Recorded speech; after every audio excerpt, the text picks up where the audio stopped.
இன்றைய வேத வசனம் எரேமியா 10ஆம் அதிகாரம் 6ஆம் வசனம்.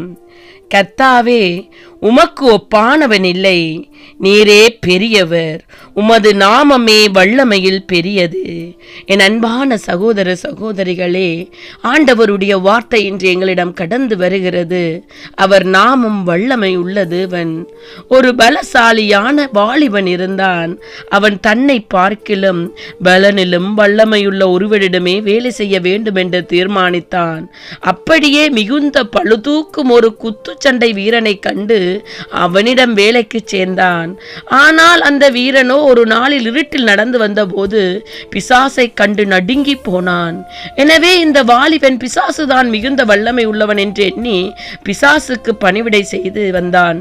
பிசாசு அவனை கொண்டு பல ஆச்சரியமான காரியங்களை நிகழ்த்தினது.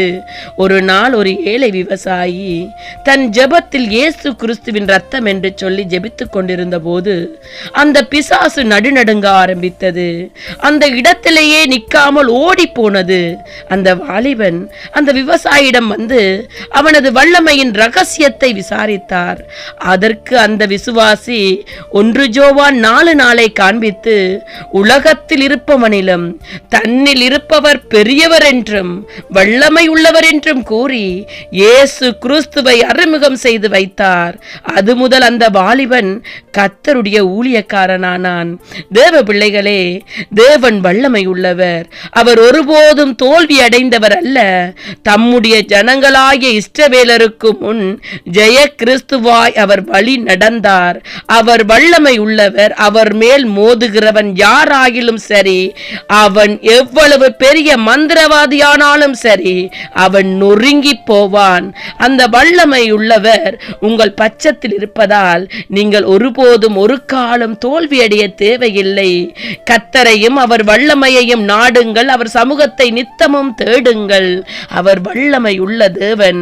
சகலத்திலும் திறனும் ஆற்றலும் உடைய தேவன் அவர் ஒருவரே. அவரே வெற்றியில் சிறந்த தேவனாயிருக்கிறார். ரட்சிக்க வல்ல தேவனாயிருக்கிறார். அதிசயங்களை செய்யும் தேவனாயிருக்கிறார். பலவீனர்களுக்கு வல்லமை கொடுக்கிறவராயிருக்கிறார். அவருடைய நாமம் உயர்ந்தது. வல்லமை உள்ள தேவனை எல்லோரும் சேர்ந்து ஆராதிப்போமா? அவருடைய வழிகளில் வந்து விடுதலைகளை பெற்றுக் கொள்ளுங்கள். அல்லேலூயா.